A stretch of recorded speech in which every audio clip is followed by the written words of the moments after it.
दोस्तों वेलकम है ਤੁਹਾਡਾ ਸਾਡੇ ਚੈਨਲ ਮਾਲਾ ਮਨਕੀਤ ਤੇ। किताब सच्चो सच अमरीका का सफ़रनामा, लेख अमरीका का असल चेहरा। दोस्तों इस दे पहला भी आप 2 भाग अपलोड करे हैं, जे तुसी नहीं देखे तो उसनों भी जरूर देखियो क्योंकि अमरीका बारे तुहानू बहुत कुछ नवीं गल्लां जानन नूं मिलणगीआं।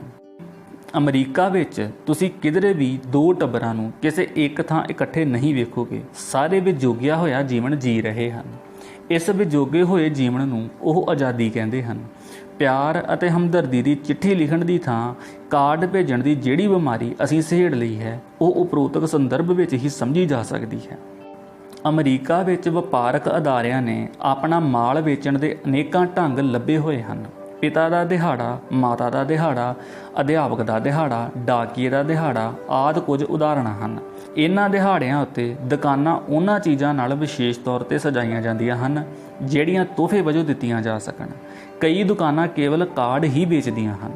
ਓਪਰੀ ਨਜ਼ਰੇ ਇੰਜ ਪ੍ਰਤੀਕ ਹੋਵੇਗਾ ਜਿਵੇਂ ਇਸ ਸਮਾਜ ਵਿੱਚ ਲੋਕਾਂ ਦਾ ਆਪਸ ਵਿੱਚ ਬੜਾ ਪਿਆਰ ਹੈ, ਪਰ ਸਾਰਾ ਕੁਝ ਇਸ ਹੱਦ ਤੱਕ ਮਕਾਨਕੀ ਹੈ ਕਿ ਅਕੇਵਾਂ ਪ੍ਰਤੀਕ ਹੁੰਦਾ ਹੈ।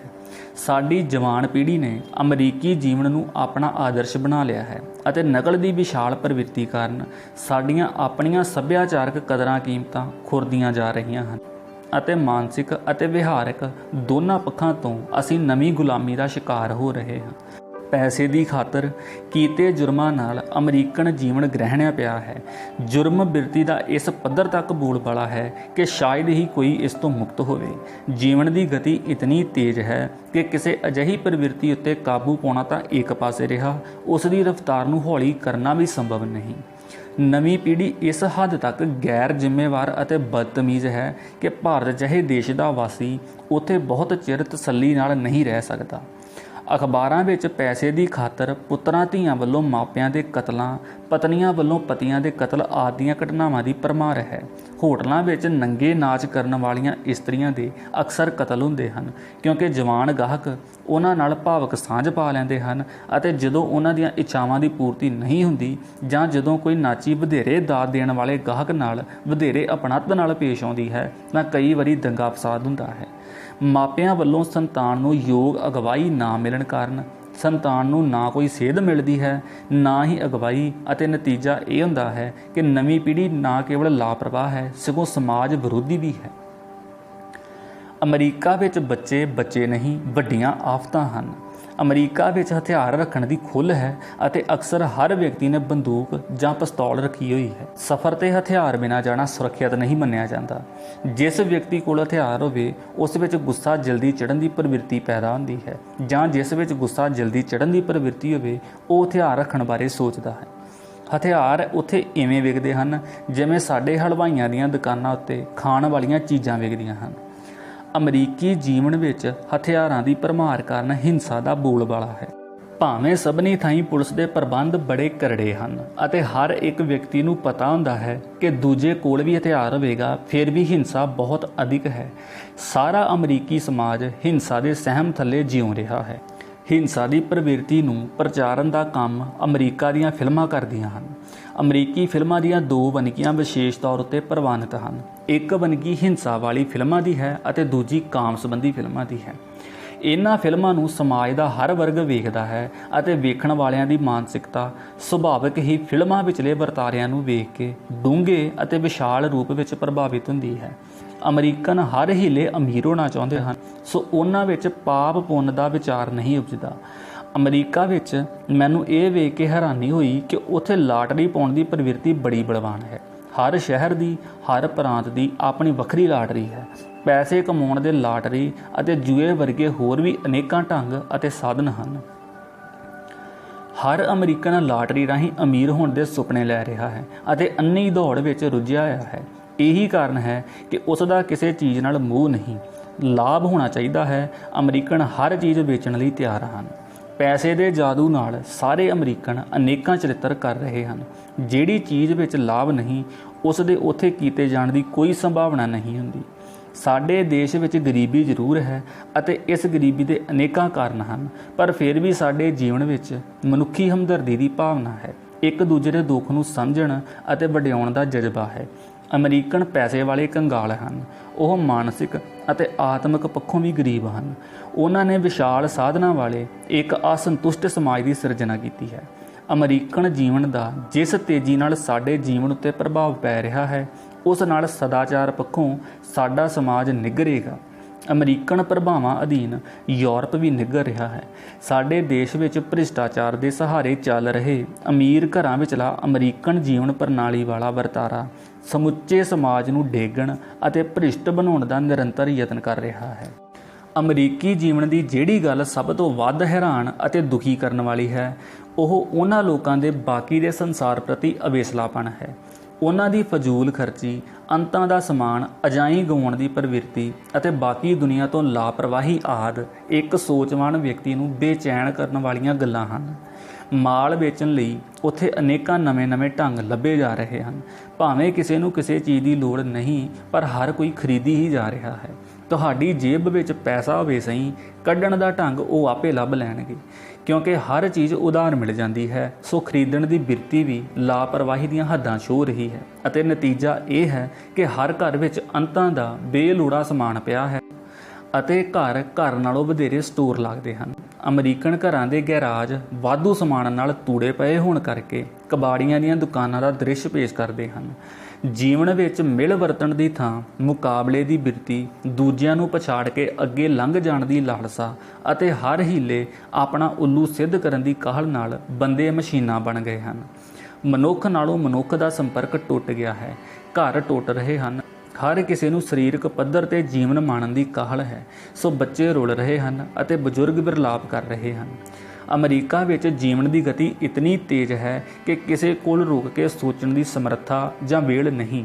ਕਿਸੇ ਨਾਲ ਕੋਈ ਦੁਖਾਂਤ ਵਾਪਰ ਜਾਵੇ, ਕਿਸੇ ਕੋਲ ਹਮਦਰਦੀ ਦੇ 2 ਬੋਲ ਬੋਲਣ ਦਾ ਸਮਾਂ ਨਹੀਂ ਹੈ। ਜਦੋਂ ਇੱਕ ਡਾਕਟਰ ਦੀ ਮੌਤ ਹੋ ਗਈ ਤਾਂ ਉਸੇ ਹਸਪਤਾਲ ਵਿੱਚ ਲੱਗੀ ਵਿਧਵਾ ਡਾਕਟਰ ਨੂੰ 4 ਘੰਟੇ ਵਿੱਚ ਮਰ ਗਏ ਪਤੀ ਦਾ ਕਮਰਾ ਖਾਲੀ ਕਰਨ ਦਾ ਨੋਟਿਸ ਜਾਰੀ ਹੋ ਗਿਆ। ਉੱਥੇ ਜੇ ਪਿਤਾ ਪੁੱਤਰ ਨੂੰ ਕਾਰ ਸਾਫ਼ ਕਰਨ ਲਈ ਕਹੇ ਤਾਂ ਪੁੱਤਰ ਪੁੱਛਦਾ ਹੈ ਪੈਸੇ ਕਿਤਨੇ ਮਿਲਣਗੇ, ਅਤੇ ਇੱਕ ਭੈੜੇ ਮਿਸਤਰੀ ਵਾਂਗ ਅੱਧਾ ਕੰਮ ਕਰਕੇ ਹੀ ਪੁੱਤਰ ਪਿਓ ਨਾਲ ਪੈਸਿਆਂ ਦਾ ਝਗੜਾ ਆਰੰਭ ਕਰ ਦੇਵੇਗਾ। ਸਾਰੇ ਅਮਰੀਕਨ ਰਿਸ਼ਤੇ ਪੈਸੇ ਨਾਲ ਜੁੜ ਜਾਣ ਕਰਕੇ ਉੱਥੇ ਪਿਆਰ, ਹਮਦਰਦੀ, ਵਫਾਦਾਰੀ, ਦੋਸਤੀ, ਸੱਚਾਈ ਆਦਿ ਦੇ ਅਰਥ ਗਵਾਚ ਗਏ ਹਨ, ਕਿਉਂਕਿ ਅਮਰੀਕਾ ਵਿੱਚ ਸੰਸਾਰ ਭਰ ਵਿੱਚੋਂ ਲੋਕ ਆਏ ਹਨ। ਸੋ ਅਮਰੀਕਾ ਵਿੱਚ ਸੰਸਾਰ ਭਰ ਦੀਆਂ ਚੰਗੀਆਂ ਅਤੇ ਮਾੜੀਆਂ ਗੱਲਾਂ ਦੀਆਂ ਵੰਨ-ਸਵੰਨ ਵੰਨਗੀਆਂ ਇੱਥੇ ਸਹਿਜੇ ਹੀ ਵੇਖੀਆਂ ਜਾ ਸਕਦੀਆਂ ਹਨ। ਕਿਉਂਕਿ ਅਮਰੀਕਾ ਦੀ ਪ੍ਰਮੁੱਖ ਖਿੱਚ ਪੈਸੇ ਦੀ ਖਿੱਚ ਹੈ, ਸੋ ਪੈਸੇ ਦੀ ਲਾਲਸਾ ਵਿੱਚ ਗਰਸੇ ਭਾਂਤ-ਭਾਂਤ ਦੇ ਲੋਕ ਤੁਹਾਨੂੰ ਇੱਥੇ ਵਿਖਾਈ ਦੇਣਗੇ। ਜਿਹੜੇ ਲੋਕ ਸੰਸਾਰ ਦੇ ਵੱਖ-ਵੱਖ ਧਰਮਾਂ ਦਾ ਪ੍ਰਚਾਰ ਕਰਨ ਲਈ ਅਮਰੀਕਾ ਪਹੁੰਚਦੇ ਹਨ, ਉਹਨਾਂ ਵਿੱਚ ਇਹ ਹਵਸ ਹੋਰ ਵੀ ਵਧੇਰੇ ਹੁੰਦੀ ਹੈ ਅਤੇ ਉਹਨਾਂ ਦਾ ਵਿਹਾਰ ਵਿਸ਼ੇਸ਼ ਤੌਰ ਉੱਤੇ ਔਸਤ ਵਿਅਕਤੀ ਦੀ ਪੱਧਰ ਨਾਲੋਂ ਵੀ ਨੀਵਾਂ ਹੁੰਦਾ ਹੈ।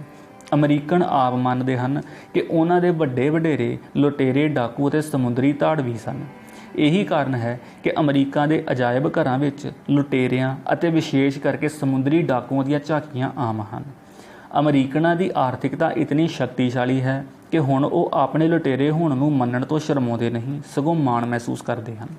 ਅਮਰੀਕਾ ਖੁਮਾਰੀ ਨਹੀਂ, ਇੱਕ ਨਸ਼ੇ ਦਾ ਨਾਂ ਹੈ, ਜਿਸ ਦੇ ਜਾਦੂ ਅਸਰ ਤੋਂ ਬਚਣਾ ਹਰ ਕਿਸੇ ਦੇ ਵੱਸ ਦੀ ਗੱਲ ਨਹੀਂ। ਅਮਰੀਕਾ ਵਿੱਚ ਘੁੰਮ ਕੇ ਮੈਂ ਅਨੁਭਵ ਕੀਤਾ ਹੈ ਕਿ ਅਸੀਂ ਭਾਰਤੀ ਅਮਰੀਕਾ ਬਾਰੇ ਬਹੁਤ ਕੁਝ ਜਾਣਦੇ ਹਾਂ, ਪਰ ਅਮਰੀਕਨਾਂ ਨੂੰ ਭਾਰਤ ਬਾਰੇ ਕੋਈ ਵਿਸ਼ੇਸ਼ ਸੋਝੀ ਨਹੀਂ। ਮੈਂ ਜਾਣਨਾ ਚਾਹੁੰਦਾ ਸਾਂ ਕਿ ਅਮਰੀਕਨ ਭਾਰਤ ਬਾਰੇ ਕੀ ਸੋਚਦੇ ਹਨ। ਅਮਰੀਕਾ ਲਈ ਭਾਰਤ ਬਹੁਤ ਦੂਰ, ਧੁੰਦ ਅਤੇ ਧੂਏ ਵਿੱਚ ਲਿਪਟਿਆ ਇੱਕ ਗਿਆ ਗਵਾਚਾ ਦੇਸ਼ ਹੈ। ਪਹਾੜਾਂ ਵਿੱਚ ਜਦੋਂ ਅਸੀਂ ਦੂਰ ਵੇਖਦੇ ਹਾਂ ਤਾਂ ਜੋ ਪ੍ਰਭਾਵ ਅਸੀਂ ਗ੍ਰਹਿਣ ਕਰਦੇ ਹਾਂ, ਲਗਭਗ ਉਸ ਪ੍ਰਕਾਰ ਦਾ ਪ੍ਰਭਾਵ ਹੈ ਅਮਰੀਕਨਾਂ ਦਾ ਭਾਰਤ ਬਾਰੇ। ਆਪਣੇ ਤੋਂ ਗਰੀਬ ਦੇਸ਼ਾਂ ਬਾਰੇ ਜਾਣਨ ਦੀ ਸੰਸਾਰ ਵਿੱਚ ਕਿਸੇ ਕੋਲ ਵੀ ਵਿਹਲ ਨਹੀਂ। ਸਾਡੇ ਕੋਲ ਬੰਗਲਾਦੇਸ਼ ਜਾਂ ਨੇਪਾਲ ਜਾਂ ਭੂਟਾਨ ਜਾਂ ਅਫਗਾਨਿਸਤਾਨ ਬਾਰੇ ਜਾਣਨ ਦੀ ਕਿਤਨੀ ਕੁ ਜਿਗਿਆਸਾ ਹੈ। ਕਿਸੇ ਅਮਰੀਕਨ ਨੂੰ ਜਦੋਂ ਭਾਰਤ ਬਾਰੇ ਕੁਝ ਪੁੱਛੋ ਤਾਂ ਉਸ ਨੂੰ ਕੁਝ ਇਵੇਂ ਲੱਗਦਾ ਹੈ ਜਿਵੇਂ ਕਿਸੇ ਇਸਤਰੀ ਨੂੰ ਉਸ ਦੀ ਉਮਰ ਜਾਂ ਪੁਰਸ਼ ਨੂੰ ਉਸ ਦੀ ਆਮਦਨ ਵਰਗੀ ਕੋਈ ਕੋਝੀ ਗੱਲ ਪੁੱਛੀ ਗਈ ਹੋਵੇ। ਉਹ ਆਪਣੀ ਕਾਮ ਖੇਡ ਵਿੱਚ, ਟੈਲੀਵਿਜ਼ਨਾਂ ਦੇ ਪ੍ਰੋਗਰਾਮਾਂ ਵਿੱਚ, ਆਪਣੀਆਂ ਕਾਰਾਂ ਵਿੱਚ ਅਤੇ ਕ੍ਰੈਡਿਟ ਕਾਰਡਾਂ ਵਿੱਚ ਇਤਨੇ ਮਗਨ ਹਨ ਕਿ ਉਹ ਜਗਾਏ ਜਾਣਾ ਪਸੰਦ ਨਹੀਂ ਕਰਦੇ। ਉਹਨਾਂ ਦਾ ਖਿਆਲ ਹੈ ਕਿ ਮਹਾਤਮਾ ਗਾਂਧੀ ਕਿਸੇ ਬੰਦੇ ਦਾ ਨਾਂ ਸੀ। ਬਹੁਤੇ ਮਹਾਤਮਾ ਬੁੱਧ ਅਤੇ ਮਹਾਤਮਾ ਗਾਂਧੀ ਵਿੱਚ ਅੰਤਰ ਨਹੀਂ ਦੱਸ ਸਕਦੇ। ਉਹ ਆਪਣੇ ਤੋਂ ਇਲਾਵਾ ਬਾਕੀ ਦੀ ਦੁਨੀਆ ਨੂੰ ਬਹੁਤ ਪਛੜੀ ਹੋਈ ਸਮਝਦੇ ਹਨ ਅਤੇ ਜੇ ਕਦੀ ਅਮਰੀਕਨ ਸਾਡੇ ਦੇਸ਼ ਆਉਣ ਤਾਂ ਉਹ ਬੀਨ ਵਜਾਉਣ ਵਾਲੇ ਸਪੇਰਿਆਂ, ਸ਼ੇਰਾਂ, ਹਾਥੀਆਂ, ਨੰਗੇ ਫਕੀਰਾਂ, ਗਊਆਂ ਆਦਿ ਦੇਸ਼ ਆਉਂਦੇ ਹਨ। ਸਾਡੇ ਦੇਸ਼ ਦੀ ਨਵੀਨਤਾ ਜਾਂ ਵਿਕਾਸ ਨਾਲ ਉਹਨਾਂ ਨੂੰ ਕੋਈ ਵਾਸਤਾ ਨਹੀਂ। ਸਾਡੇ ਦੁੱਖਾਂ, ਤਕਲੀਫਾਂ, ਮਜਬੂਰੀਆਂ, ਮਾਯੂਸੀਆਂ, ਸਮੱਸਿਆਵਾਂ ਅਤੇ ਪ੍ਰਾਪਤੀਆਂ ਬਾਰੇ ਜਾਣਨ ਦੀ ਉਹਨਾਂ ਵਿੱਚ ਕੋਈ ਦਿਲਚਸਪੀ ਨਹੀਂ, ਕਿਉਂਕਿ ਉਹਨਾਂ ਕੋਲ ਜ਼ਰੂਰੀ ਚੀਜ਼ਾਂ ਵਾਸਤੇ ਵੀ ਸਮਾਂ ਨਹੀਂ। ਫਜ਼ੂਲ ਚੀਜ਼ਾਂ ਵਾਸਤੇ ਤਾਂ ਉੱਕਾ ਹੀ ਕੋਈ ਸਮਾਂ ਨਹੀਂ। ਭਾਰਤ ਉਹਨਾਂ ਲਈ ਫਜ਼ੂਲ ਚੀਜ਼ ਹੈ। ਉਹਨਾਂ ਕੋਲ ਸੰਸਾਰ ਦੇ ਨਕਸ਼ੇ ਉਤਲੇ ਭਾਰਤ ਉੱਤੇ ਵੀ ਝਾਤ ਮਾਰਨ ਦਾ ਸਮਾਂ ਨਹੀਂ। ਪੰਜਾਬ ਦਾ ਤਾਂ ਉਹਨਾਂ ਨੇ ਨਾਮ ਹੀ ਨਹੀਂ ਸੁਣਿਆ ਹੋਇਆ। ਉਹ ਭਾਰਤ, ਪਾਕਿਸਤਾਨ, ਬੰਗਲਾਦੇਸ਼, ਸ਼੍ਰੀਲੰਕਾ, ਚੀਨ ਦਾ ਵੀ ਅੰਤਰ ਨਹੀਂ ਜਾਣਦੇ ਅਤੇ ਉਹ ਅਕਸਰ ਹੀ ਇਹਨਾਂ ਸਾਰੇ ਲੋਕਾਂ ਨੂੰ ਏਸ਼ੀਅਨ ਕਹਿ ਕੇ ਛੁਟਕਾਰਾ ਪਾ ਲੈਂਦੇ ਹਨ। ਇਹ ਸਾਡਾ ਭਰਮ ਹੈ ਕਿ ਅਸੀਂ ਸੰਸਾਰ ਵਿੱਚ ਬੜੇ ਪ੍ਰਸਿੱਧ ਹਾਂ। ਪਿੱਛੇ ਜਿਹੇ ਅਮਰੀਕਾ ਦੇ ਇੱਕ ਖਿਡਾਰੀ ਦੀ ਆਪਣੀ ਪਤਨੀ ਨਾਲ ਅਣਬਣ ਹੋ ਗਈ ਅਤੇ ਇਹ ਖਬਰ ਕਈ ਦਿਨ ਅਖਬਾਰਾਂ ਅਤੇ ਟੈਲੀਵਿਜ਼ਨਾਂ ਉੱਤੇ ਮੁੱਖ ਖਬਰ ਬਣੀ ਰਹੀ। ਸੋ ਵਿਸਥਾਰ ਵਿੱਚ ਦੱਸਣ ਦੀ ਲੋੜ ਨਹੀਂ ਕਿ ਉਹਨਾਂ ਲਈ ਕੀ ਮਹੱਤਵਪੂਰਨ ਹੈ। ਜਿਵੇਂ ਉੱਤਰ ਪ੍ਰਦੇਸ਼ ਜਾਂ ਬਿਹਾਰ ਦਾ ਪੂਰਬੀਆ ਆਪਣੇ ਜ਼ਿਲ੍ਹੇ ਦਾ ਨਾਂ ਕੋਈ ਵੀ ਲਵੇ, ਸਾਡੇ ਲਈ ਸਭ ਨਾਂ ਇੱਕੋ ਜਿਹੇ ਹੁੰਦੇ ਹਨ। ਬਿਹਾਰ ਵਿੱਚ ਪਈ ਔੜ ਜਾਂ ਆਏ ਹੜ੍ਹ ਵੱਲ ਅਸੀਂ ਕਿਤਨਾ ਕੁ ਧਿਆਨ ਦਿੰਦੇ ਹਾਂ। ਲਗਭਗ ਇਹੀ ਹਾਲ ਹੈ ਭਾਰਤ ਦਾ ਅਮਰੀਕਨਾਂ ਦੀਆਂ ਨਜ਼ਰਾਂ ਵਿੱਚ। ਉਹਨਾਂ ਲਈ ਅਸੀਂ ਕੋਈ ਅਰਥ ਨਹੀਂ ਰੱਖਦੇ। ਅਮਰੀਕਨਾਂ ਦੇ ਮੁਕਾਬਲੇ ਯੂਰਪੀਅਨ ਲੋਕਾਂ ਵਿੱਚ ਬਾਕੀ ਦੁਨੀਆ ਨੂੰ ਵੇਖਣ ਅਤੇ ਜਾਣਨ ਪ੍ਰਤੀ ਦਿਲਚਸਪੀ ਵਧੇਰੇ ਹੈ। ਅਮਰੀਕਨਾਂ ਦੀ ਅਮੀਰੀ ਨੇ ਉਹਨਾਂ ਨੂੰ ਸੰਸਾਰ ਨਾਲੋਂ ਤੋੜ ਵਿਛੋੜ ਦਿੱਤਾ ਹੈ। ਉਹ ਜਦੋਂ ਯੂਰਪ ਵੀ ਜਾਂਦੇ ਹਨ ਤਾਂ ਇਵੇਂ ਜਾਂਦੇ ਹਨ ਜਿਵੇਂ ਸਾਡੇ ਦੇਸ਼ ਵਿੱਚ ਕਦੇ-ਕਦੇ ਸ਼ਹਿਰੀ ਬੱਚੇ ਆਪਣੇ ਦਾਦੀ ਦਾਦੇ ਜਾਂ ਨਾਨੀ ਨਾਨੇ ਕੋਲ ਕੁਝ ਦਿਨਾਂ ਲਈ ਪਿੰਡ ਚਲੇ ਜਾਂਦੇ ਹਨ ਅਤੇ ਉਹਨਾਂ ਨੂੰ ਆਪਣੀਆਂ ਵਿਗੜੀਆਂ ਆਦਤਾਂ ਨਾਲ ਤੰਗ ਕਰਦੇ ਹਨ। ਉਹ ਸਾਡੇ ਧਾਰਮਿਕ ਪ੍ਰਚਾਰਾਂ ਨੂੰ ਉਵੇਂ ਹੀ ਵੇਖਦੇ ਹਨ ਜਿਵੇਂ ਅਸੀਂ ਰੇਲ ਦੇ ਪਲੇਟਫਾਰਮ ਉੱਤੇ ਕੁਝ ਲੋਕਾਂ ਨੂੰ ਜੇਬ ਕਤਰੇ ਸਮਝ ਕੇ ਵੇਖਦੇ ਹਾਂ। ਉਹ ਸਾਡੇ ਪੂਜਾ ਪਾਠ ਦੇ ਢੰਗਾਂ ਨੂੰ ਪਖੰਡ ਅਤੇ ਚਰਿੱਤਰ ਤੋਂ ਵੱਧ ਕੁਝ ਨਹੀਂ ਮੰਨਦੇ। ਅਮਰੀਕਾ ਸਾਰੇ ਸੰਸਾਰ ਨੂੰ ਗੁੰਮਰਾਹ ਕਰਕੇ ਧੋਖਾ ਦੇ ਰਿਹਾ ਹੈ। ਅਮਰੀਕਨਾਂ ਨੂੰ ਕਿਸੇ ਪੱਖੋਂ ਪ੍ਰਭਾਵਿਤ ਕਰਨਾ ਲਗਭਗ ਅਸੰਭਵ ਹੈ। ਤਾਂ ਦੋਸਤੋ, ਇਸ ਦੇ ਨਾਲ ਹੀ ਇਹ ਸਾਰਾ ਲੇਖ ਖਤਮ ਹੁੰਦਾ ਹੈ। ਫਿਰ ਮਿਲਾਂਗੇ ਕਿਸੇ ਅਗਲੇ ਲੇਖ ਦੇ ਨਾਲ। ਧੰਨਵਾਦ।